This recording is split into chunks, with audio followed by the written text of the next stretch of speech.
This is a Canvas overview tutorial in preparation for Spring 2024 quarter. My name is Paige Coleman, and I am Canvas Faculty Support with Learning Technologies and Spaces. We are part of the Office of the Vice Provost for Student Affairs. I'd like to preface the session by saying if at any time you have questions, even when you're in your Canvas course designing and developing the course, please do not hesitate to submit a ticket to canvashelp@stanford.edu. Your ticket will not be lost in some long ticket queue. I assure you that we have a highly responsive team. Again, that is canvashelp@stanford.edu. Let's jump in. If this is your first time accessing Canvas, please allow additional time to web authenticate. Type in canvas.stanford.edu into your URL. We highly recommend that you utilize Firefox or Chrome when accessing Canvas. Avoid Safari if possible. Once I enter canvas.stanford.edu, I am brought immediately to my dashboard. Typically at the top of the screen under dashboard and above published courses, where you can see I'm circling my mouse, there will be a global announcement in this space. I have closed all of mine out because I'm frequently utilizing Canvas. However, we reserve this space for pertinent information only. So we highly recommend when you see a box in this area that you read it. If you accidentally exit out, all is not lost. You can access it by navigating your cursor to the global navigation menu on the far left side of the screen. This is the bar highlighted in red. I'm going to click on Accounts, and I have a few options. I'm going to scroll all the way down and click on Global Announcements. And this is where you may view your current announcements. Perhaps you accidentally X'd out, but you may also view your recent announcements as well. While I'm in my global navigation menu on the far left and within the Account tab, I'm going to review some other tools and features here as well. Let's start with Profile. Here is where you can upload your own bio. You can include links, your contact information. If you draw your attention to my cursor, I'm going to drag it to the far right side of the screen, and I'm going to click on these three dots. Once I click on these three dots, here is where I can edit my profile. You may also upload your own picture or avatar. Once I place my cursor on the picture, the Edit Pencil icon will appear. Click on the pencil icon, and here is where you can upload another picture or avatar. It's important to note that students have the same workflow. They have the ability to upload their own picture and avatar as well. But this picture for students will be separate from the course ID photo on file with the registrar. I'm now going to highlight Settings.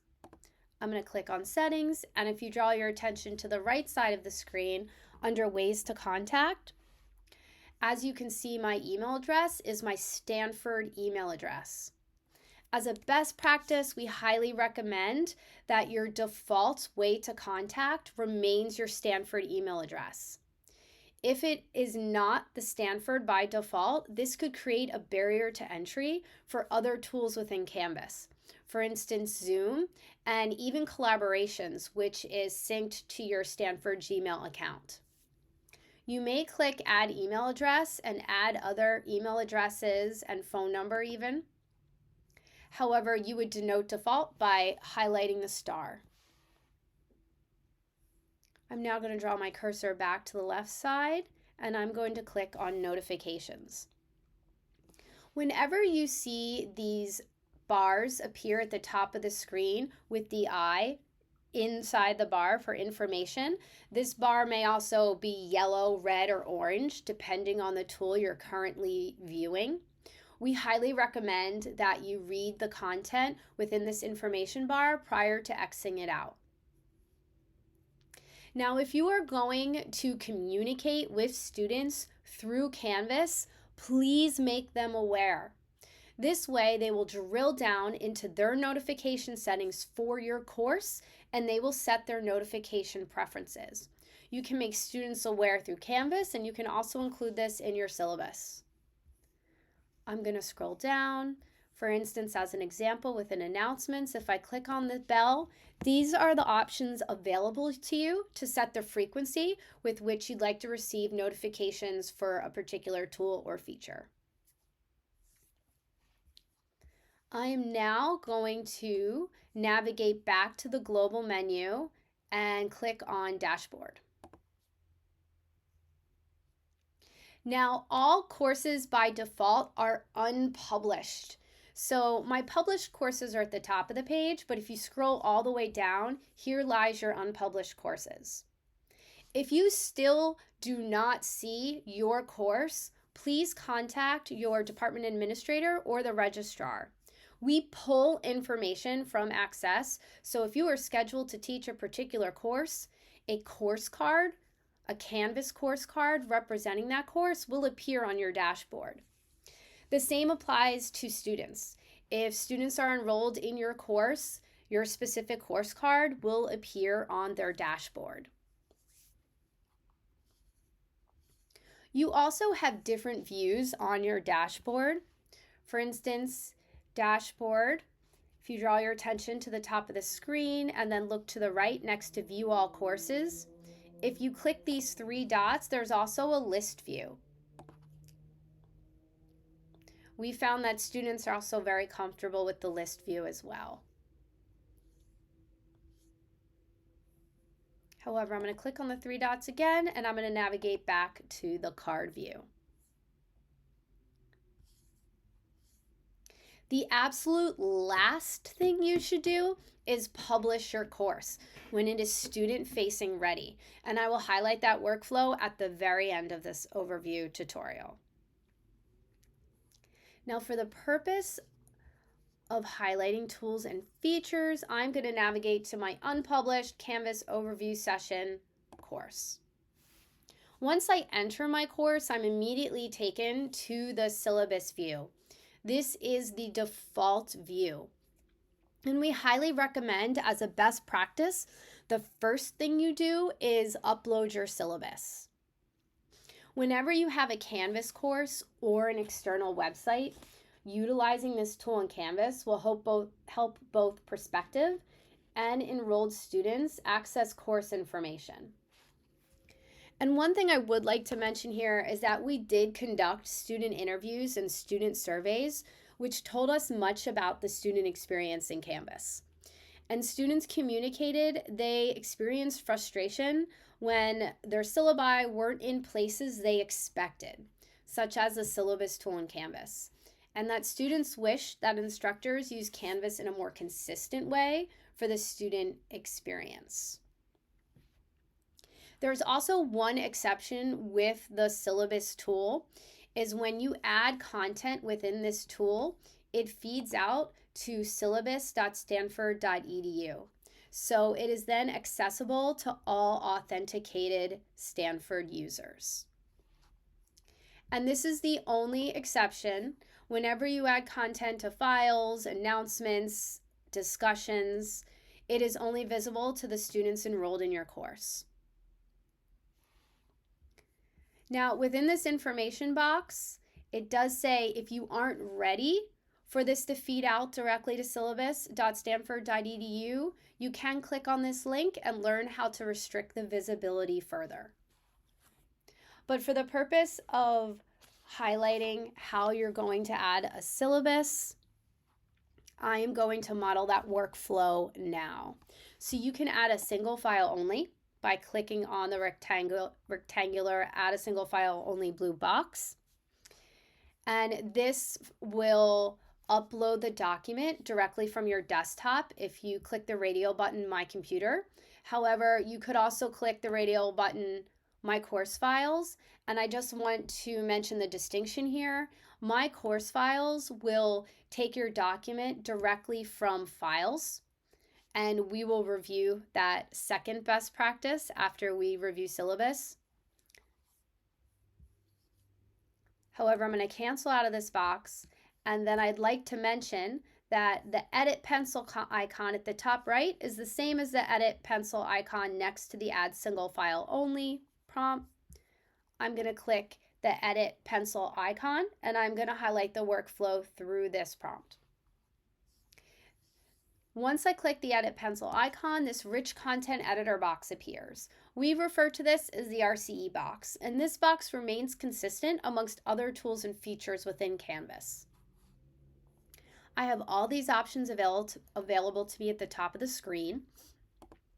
Once I click on the carets next to the image, I can add links, images, I can click media. I can also expand this box by clicking on the 3 dots. However, to upload my syllabus within this RCE box, I'm going to click the caret next to the document. And here's where I can upload document, which will take it from my desktop. Again, course documents will take it from files. But I'm going to upload a document from my desktop. I'm going to click on the rocket ship, and then I'm going to find my file. I'm going to open it, and as you can see, it appears on the top left under computer. However, it has not submitted yet. There is quite a bunch of clicking within Canvas, and you'll grow accustomed to that over time. In order for something to be viewable and publishable to students, you must select the usage rights. I'm going to click Choose Usage Rights. I hold the copyright, and I'm going to click Submit. This yellow toolbar will flash inside the RCE box. However, I then must click the blue rectangular Update Syllabus box at the bottom of the screen. And there is my syllabus. If you have any questions regarding this process, again, please submit a ticket to canvashelp@stanford.edu. The second best practice we recommend is bringing in all your quarter's worth of content into the Files tool. It's much easier to further design and develop your course once all your content is housed within Files. I'm going to click the blue rectangular upload button at the top right, and I'm going to upload one file.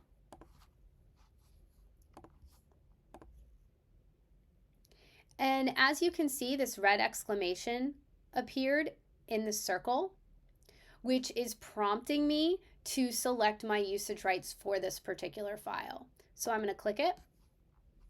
I'm going to say I hold the copyright. Also, if you have any questions regarding copyrights, please seek additional info from the Stanford Libraries or contact your department administrator for more information as well. I'm going to click Publish. Now I'm going to click Save. And as you can see, the circle appeared green with a white check mark in the circle. I'd also like to speak to this S, this white S in the black circle next to my Publish icon here. This is Scribe, which is a self-serve document conversion tool, which transforms text and image-based files into a variety of output options, including audio, braille, or e-text formats. This will now be visible in the Files tool by default. You can disable it by navigating to Settings and Navigation and dragging Scribe down, and I will highlight that workflow when I'm reviewing another feature in a little bit. Now, let's say you want to organize files according to folders. If you do so, I recommend being consistent with your syllabus. It's a much more seamless learning path for students to follow. I'm going to create a few folders here.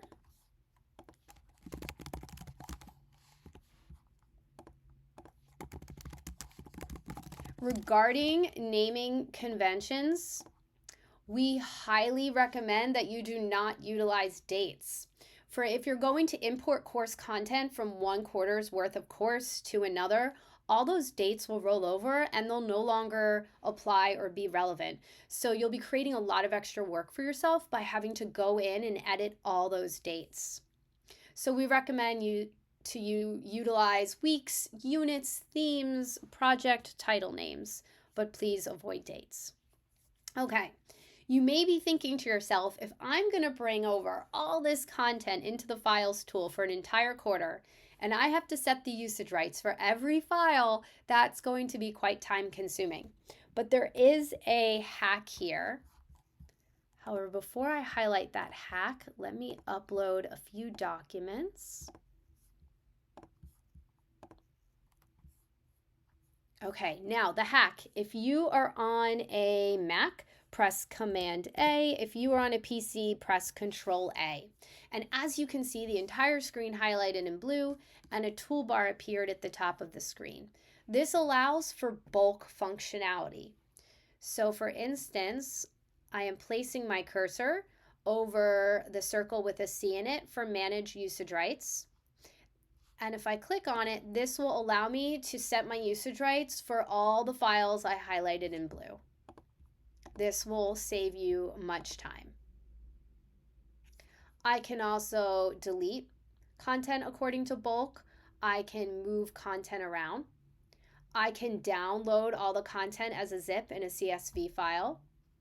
I can manage access of a PDF, a document, or a particular folder according to a date and time, so students will not be able to access that document or folder outside of that date and time you preset. This comes in handy for midterms or finals. And I can also view in a toggle screen one document to another. And again, if you have any questions at all, please submit a ticket to canvashelp@stanford.edu. Now, before we start creating content and announcements, I'd like to mention two other tools. Here I'm going to speak to roster photos first. Now, roster photos is only visible to teaching teams. Your course, based on the students, will be filled with each student's course ID card. And again, this is their picture on file with the registrar. We pull information into Canvas from Access. So this box will be filled with all your students' course ID cards.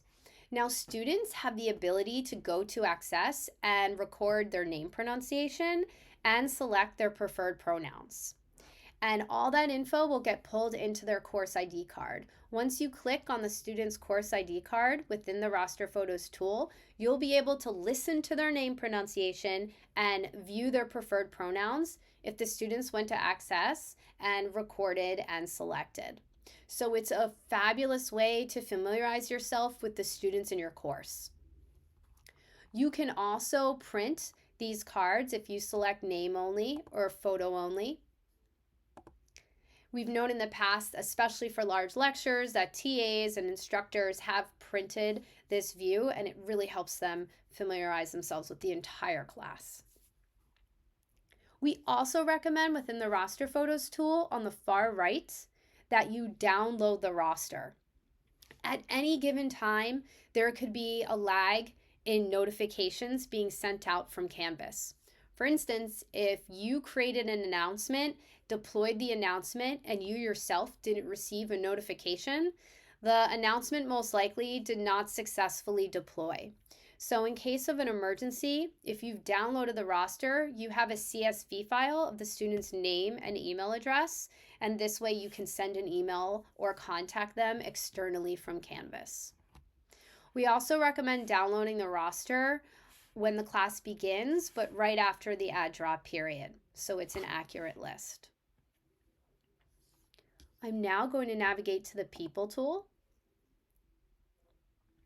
Now, the people tool is visible to students. You can hide it. However, if your course is going to employ much group project-based, collaborative-based work, I recommend keeping the people tool visible.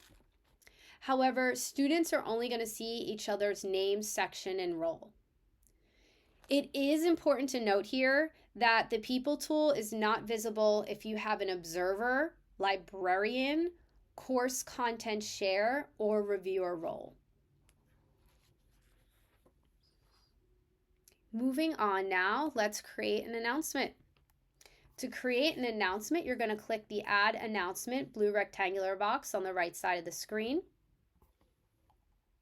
Before I do that, I am going to notice the big red box at the top of the screen, and I will read notifications will not be sent for any announcements posted before the course is published.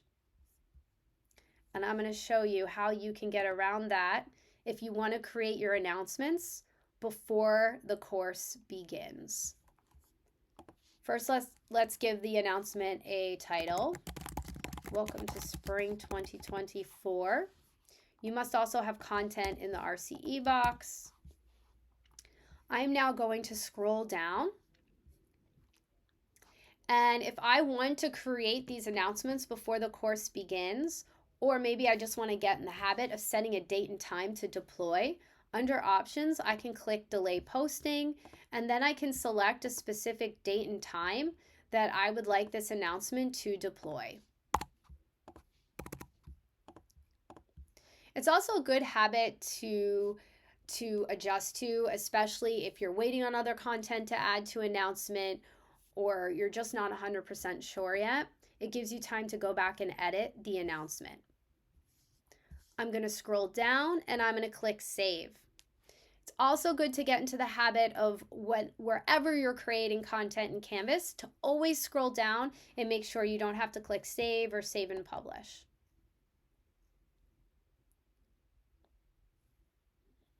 And you should also receive a notification based on your settings that this announcement was deployed. And this is the best way to communicate with your students in Canvas by sending announcements. I'm now going to click on announcements. There's one more thing I'd like to mention regarding announcements. At the bottom of the screen here, there is this black circle with a white P inside, and this stands for Pope Tech, and it's visible to students and teaching teams.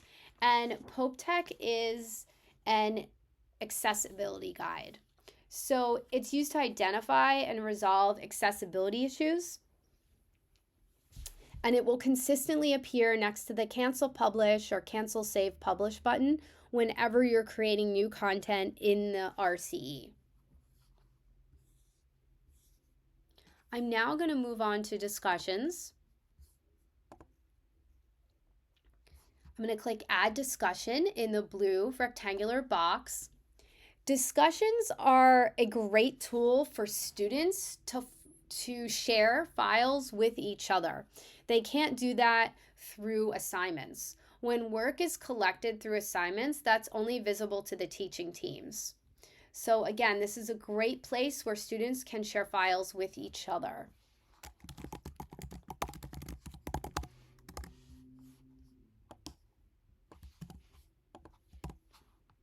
I'm going to scroll down.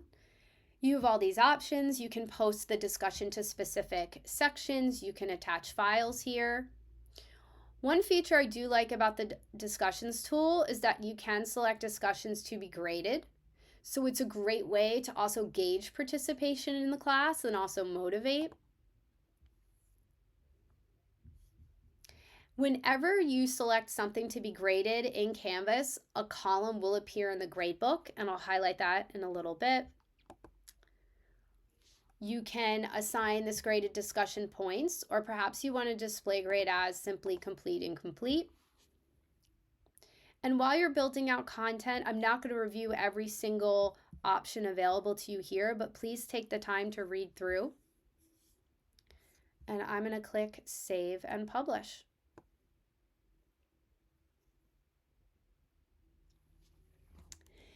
Now, if you intend to utilize quite a few discussions in your Canvas course, we do offer another discussions tool called Harmonize.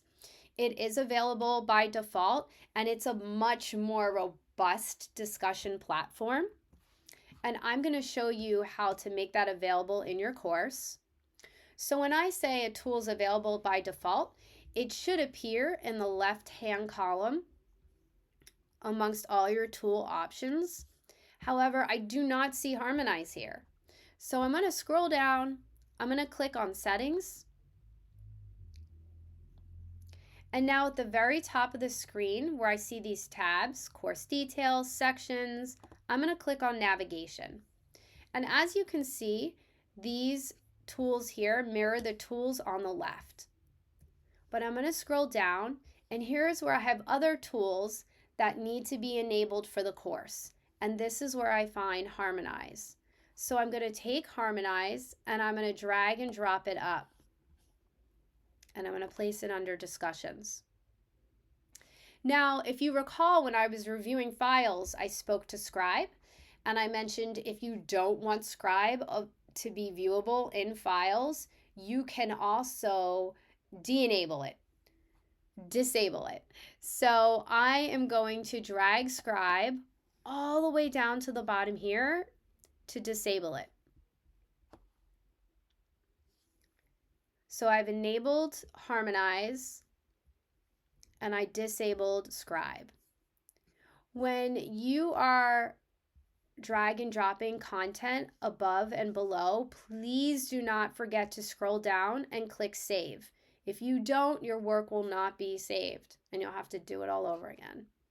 So I'm going to click Save. And then if you look at the left side here under Discussions, there is Harmonize.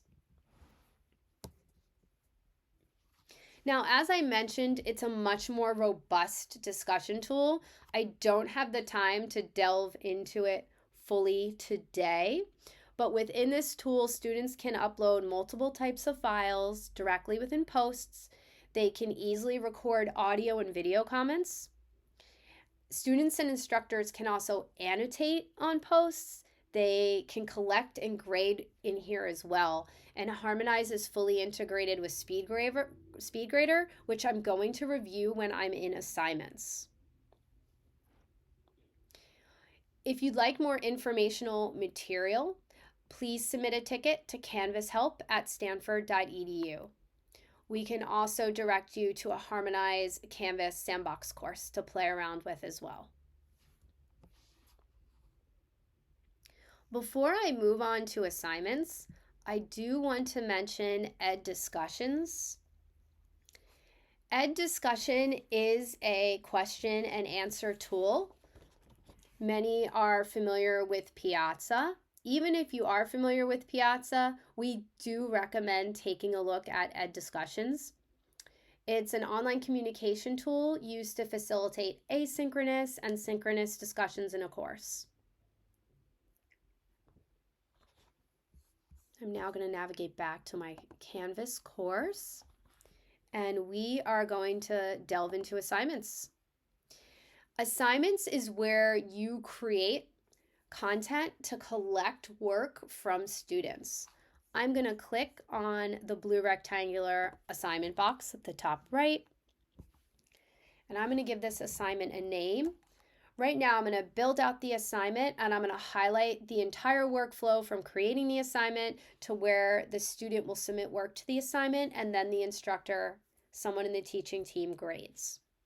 So for this assignment, let's call it midterm paper.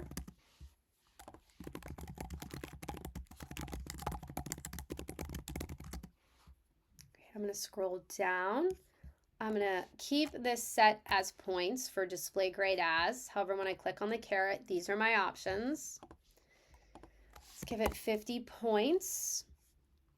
If this is your first time creating assignment, the screen may appear like so. For submission type, it most likely will read no submission. In order for students to be able to submit work to this assignment shell, I must click on the caret and I must select online. We also highly recommend that you utilize file uploads. Okay, I'm going to scroll down here.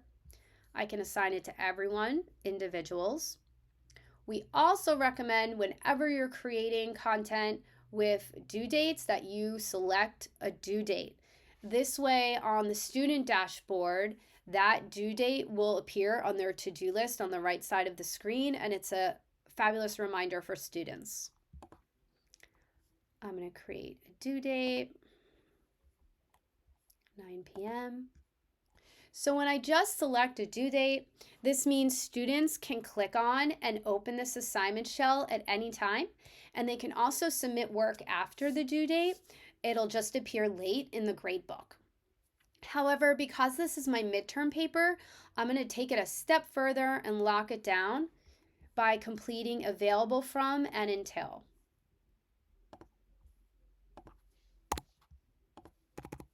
Let's do 9 a.m. And we recommend the due date and the until date remaining consistent. So I must adjust the time. The default time is 11:59 p.m. in here, which I do not recommend. And so please take the time to go through and change the time. I'm going to stick with 9 a.m. and 9 p.m. for now. So students will be able to view the assignment title. However, they won't be able to click on it and open it until you're available from date and time. And then they won't be able to click on it and open it after your until date and time setting. I'm going to click Save and Publish. And this is how it will appear. Let's say, let's now pretend that I'm a student, and I'm going to go through and I'm going to set this up. I'm going to submit work to this assignment shell as a student. I'm going to click Student View at the top right of the screen with the little glasses. A beautiful pink fuchsia border will appear, which denotes I'm in Student View. I'm going to click Start Assignment in the blue rectangular box. Okay. And then I have options as a student. I can upload a file directly from File Upload, and I can also upload a file from Google Drive. I would like, while I'm here, just to highlight the Google Drive LTI 1.3. This is your first time doing so as well. You will have to authorize this, the same for the student perspective.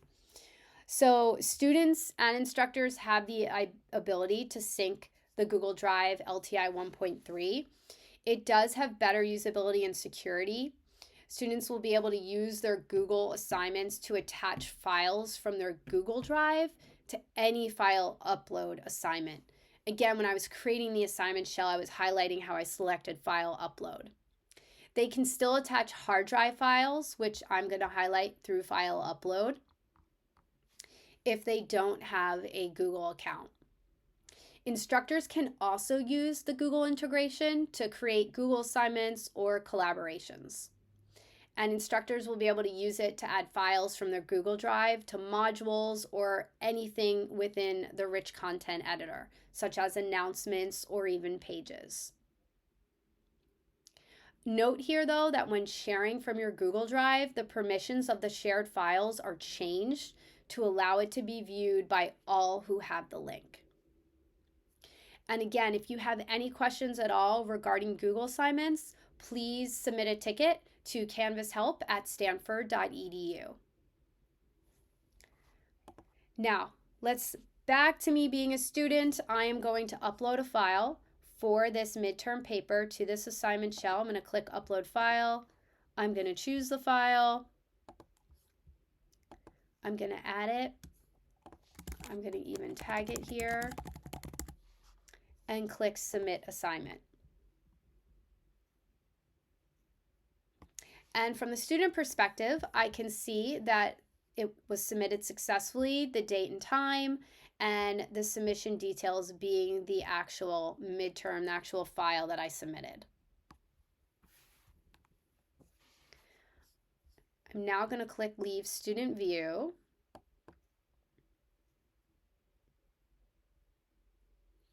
Now, let's say the due date has passed and I'm ready to drill down into this assignment shell and grade all the papers. I'm going to utilize SpeedGrader to do so. So I'm going to click on SpeedGrader under Related Items. And this is how your submissions will be graded. There is a red information box at the top of the screen. I'm going to take the time to read it. Important to note here that SpeedGrader does not work well for multiple graders. So if you have multiple graders, I would assign them specific days and times to grade, or comments and grades could be overwritten. We do have a Canvas integration with Gradescope.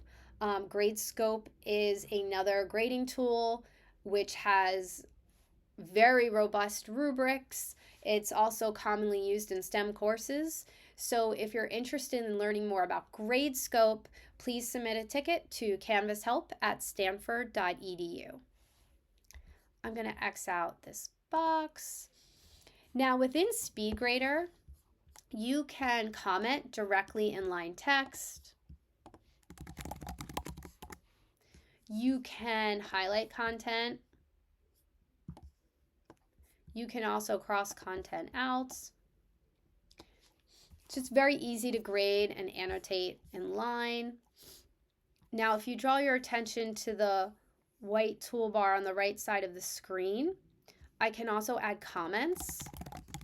When you add a comment and click submit on the student end, they will receive a feedback indicator that a comment was left for this assignment. You can also add media, attach files, and leave audio comments here as well. You can also grade directly within their paper, and this will feed to the gradebook. I'm going to highlight this workflow now. Once I enter grade and click enter, you'll notice that this red oblong box appeared that reads hidden. And then if you also draw your attention to the top left side of the screen, you'll see this eye icon with a slash through it. Okay, what does this mean? By default, the posting policy is manual. It's a manual posting policy. So what does that mean? That means as you grade each student's paper, the grade will feed to the gradebook, but it is yet to deploy to the students. You will manually go in and deploy the grade to the students once you've graded all their papers. And there are two ways of doing that. Let's say you've graded all the papers within SpeedGrader. You can click on the eye icon and click Post Grades. However, I don't recommend doing that because you don't have a holistic view of all the students in the course. And what if you have not toggled completely over to one particular student and missed a student's paper? So I recommend once you have graded all the papers or thought you've graded all the papers, that you then navigate to your gradebook. I'm in my Canvas course and I'm now on the left side of the screen clicking on grades. This is also a great way to see if perhaps a student has yet to submit a paper. So now I'm finding that particular column, midterm paper, and again, the eye with the slash icon is present because the posting policy is manual. I can see Liz Lemon has yet to submit her work. So perhaps I want to give her a little nudge. Once I place my cursor on the assignment title, these three dots appear here. And when I click on those three dots, I can message students who. So then I can message Liz. But let's say all the due date has passed and this will be filled. These columns will be filled with all the students enrolled in your course. And I'm ready to post the grade for this particular assignment shell. I click on the three dots and I click Post Grades. I have the option to post for everyone. I'm going to click Post. A green success banner appears at the top of the screen, and as you can see, if you draw your attention back to the assignment column, the eye/ icon has disappeared. Now, perhaps you do not like this manual posting policy. You can switch it to automatic. You can do so by clicking on the gear icon here. And under grade posting policy, you can switch to automatic. And then at the bottom, click on apply settings. And this will apply to every assignment that you create within your gradebook. You can also change the posting policy to automatic for one particular assignment. Opposed to clicking on the gear icon, you'll click on the 3 dots for that particular assignment you want to change to automatic and click grade posting policy from here. And then click on the radio button for automatic, scroll down, make sure you scroll down because it's always not visually apparent, and click save. And that's for the individual assignment opposed to clicking on the gear icon, which will apply it to all. Again, if you have any questions, please submit a ticket to canvashelp@stanford.edu. While I'm in the gradebook, I'd like to mention some filter and setting options here as well. I'm going to click on the gear icon again.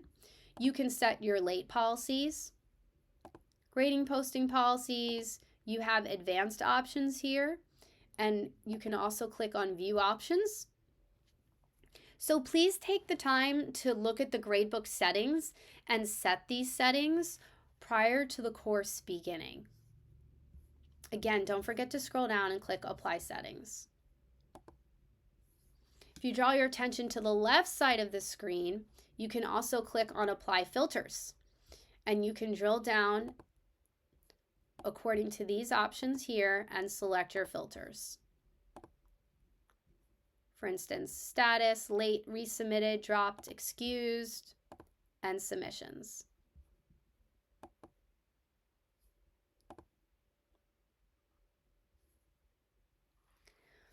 The last thing I'd like to mention within Gradebook is that grades don't manually or automatically push to Access. So typically at the end of a quarter, when all your grades are tallied within your gradebook, you would then have to go to Access and manually submit all those grades there as well. However, you can modify your Canvas gradebook export for import into Access. The grading scheme must be set up so students have a letter grade, and you would go to grades, actions, and then export the entire gradebook. So I'm going to click on export with the gear icon, and then you would click export current gradebook view, and then you have export entire gradebook. You would need to export the entire gradebook. And the CSV file, once it populates the CSV file, a few fields must also be changed there as well. And we have all this documentation, so if you're interested, please submit a ticket to canvashelp@stanford.edu. I'm going to navigate back to my Canvas course. And I'm now going to navigate down and I'm going to highlight collaborations. To get started, you may have to click Add Collaborations at the top right. And again, just how I highlighted Google Assignments 1.3 as an option when adding content from Google Assignments 1.3 when I was creating that assignment, you have that option available to you in Collaborations as well. So Collaborations is synced directly to your Stanford Gmail account. You would give the collaborations a name, a description, and you have this option within file type. So it's not limited to just documents. When you're utilizing Google Assignments 1.3, you have the option to utilize slides, sheets, forms, drawings, sites, Jamboard. And not only can instructors create their own collaborations within Canvas, but so can the students. So it's great for group project-based work. You can also invite particular students and then just click Create.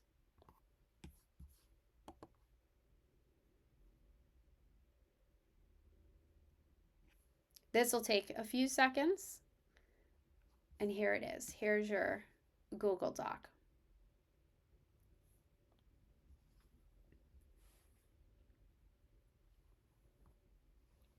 I'm now going to highlight quizzes. I'm going to click Add Quiz in the smaller blue rectangular box at the top right. When you're creating a quiz, you're first asked to build out the details of the quiz. As you can see, there are two course tabs at the top, Details and Questions. I'm just going to say Quiz Week 1.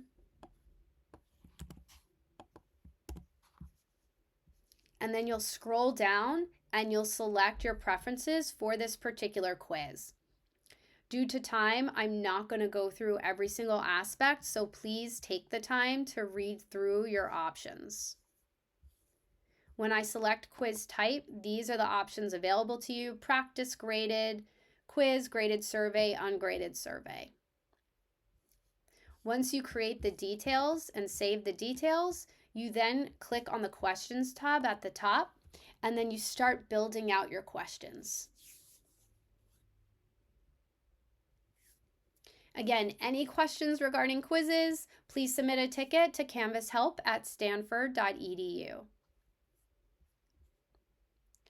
I'm now going to highlight two other tools, Pages and Modules. Let's begin with Pages.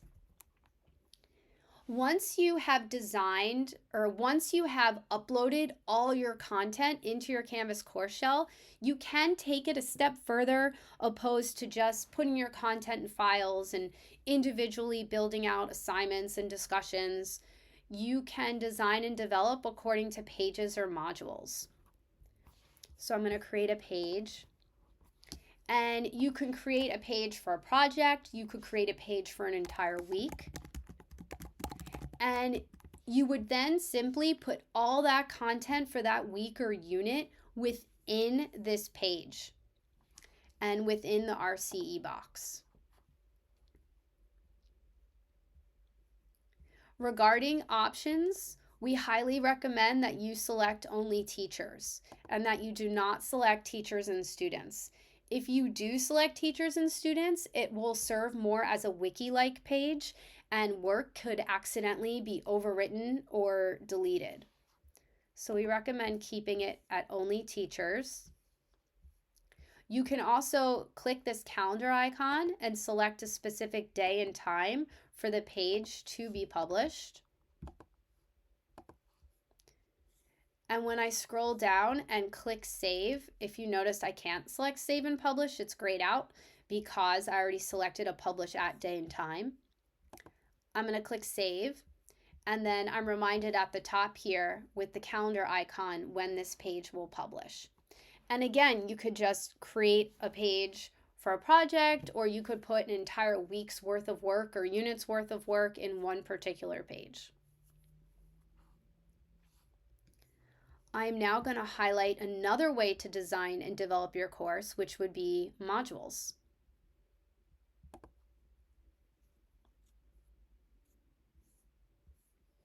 I'm going to add a module here. I recommend when creating modules to create it in a similar fashion and organization to that of your syllabus. So modules creates basically a seamless learning path for students. So I am going to just begin by creating some module titles.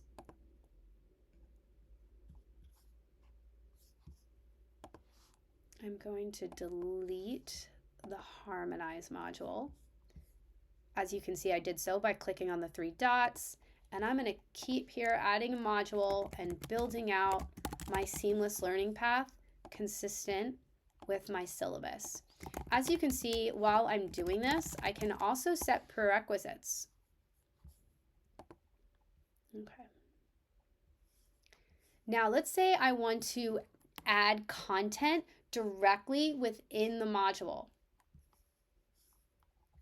I would click the three dots within the module title heading. Oh, not the three dots, the addition symbol. And then once I click the addition symbol within that module title, Here it says add, and I click the caret, and this is all the different content that I can add within that particular module title. Assignments, quizzes, file, pages, discussions, and so on. Let's start by adding an external URL.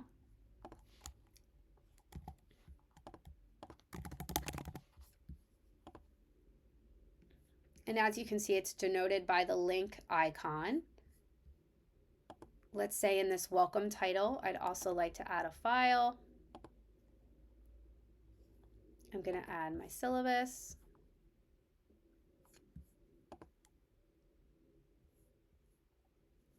Let's say I want to add other content. Let's go to week 1, unit 2. I'm going to click on the addition symbol.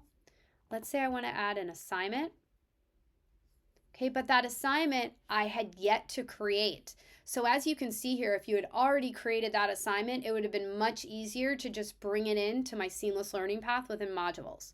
But because I haven't created it, I'm going to click create assignment, and then it gives me the option to create it in line here. I'm going to click add the item. So here it is. However, I must then click on it, which will bring me to assignments to further build it out. And I'd click on the edit pencil icon, and then I would build out this assignment.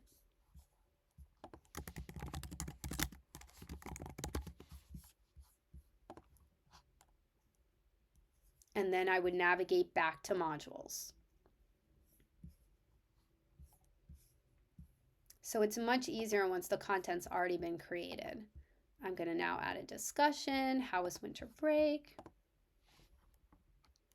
And so on and so on.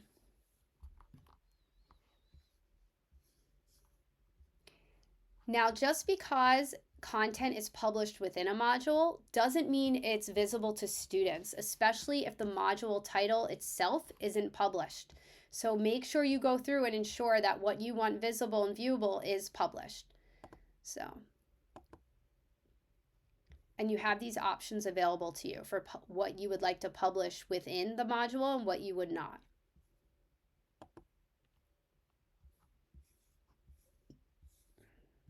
Now let's say you are going to build your coursework out according to modules or pages. You also have the option to change your front home page to that particular tool.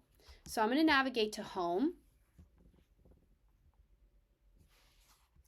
And then if you draw your attention to the right side of the screen under course status, you can click on choose home page.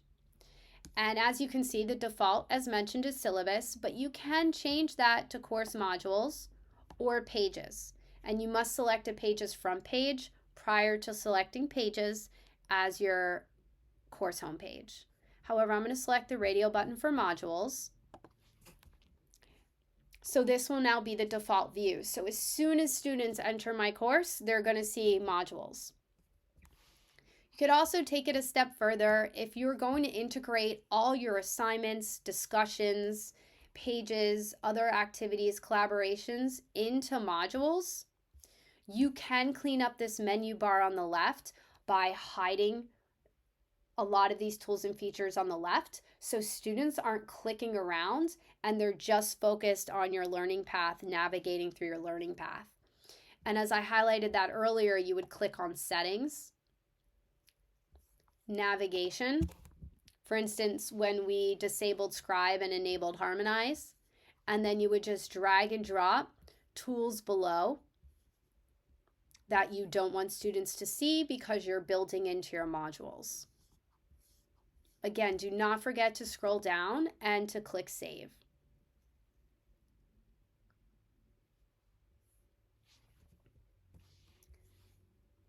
I'm now going to navigate to my left, and I'm going to click on Panopto course videos. I'd like to mention Panopto briefly. The Files tool does have limited space, so we recommend uploading videos here. You can create and upload videos directly within the Canvas Panopto integration as well, and there are much more controls, better controls for editing, creating, and revising content. Your Zoom auto recordings are also uploaded here. if the meeting is created in Canvas and recorded to the cloud. Okay, so we highly recommend all videos uploaded to Panopto. There is also a Canvas Zoom integration. I'll just highlight this briefly. We're all very familiar with Zoom at this point, but the integration, the front page looks very similar to that of the Stanford Zoom portal, and you just click schedule a new meeting and then build out your Zoom details here. I do recommend within security selecting only authenticated users can join to prevent Zoom bombing. And then you would scroll down and click save.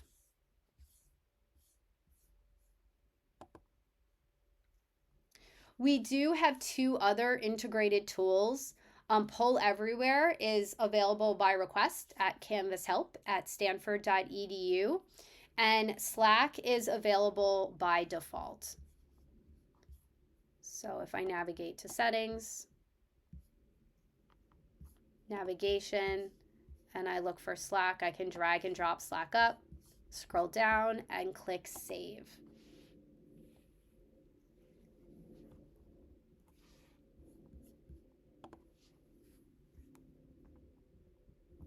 The absolute last thing that you should do is publish your course, and you can publish your course on the far right side of the screen under course status. You can publish your course here.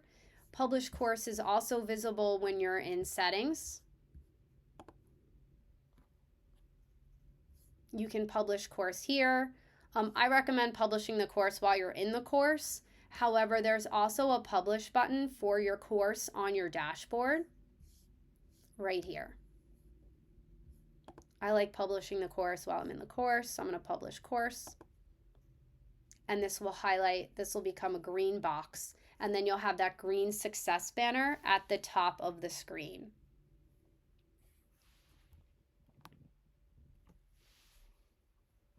We also offer a course extender tool now. For instance, a previous course that is no longer open from another quarter. So instructors can now unlock that course after the term ends. For more information, please submit a ticket to Canvas Help at stanford.edu. I would also like to highlight our GoCanvas site, gocanvas.stanford.edu. I recommend that you check this site a few times throughout the quarter. For within the news tab on the top of the screen, we will frequently publish news updates regarding Canvas on the site throughout the quarter. Perhaps news information regarding new tools, other updates. As you can see here, for instance, there is an update regarding the collaborations tool. It's also a great site for reference for students. We have a Stanford Canvas Student Center. Great resources, and within the instructor tab, this is where we will highlight all our upcoming overview sessions per quarter. Helpful first steps, next steps. And we also link out to Instance for Teaching Commons. So please take a look at gocanvas.stanford.edu a few times throughout the quarter. And again, if you have any questions at all, Canvas Help at stanford.edu. Please submit a ticket. If you're already working within your Canvas course, you can also submit a ticket directly from within your course. For instance, if you look at the global menu bar in red on the left side of your screen, I'm going to scroll down and click on Help. Right here, request help from Stanford Canvas support. This goes to the same place we receive our tickets, at canvashelp@stanford.edu.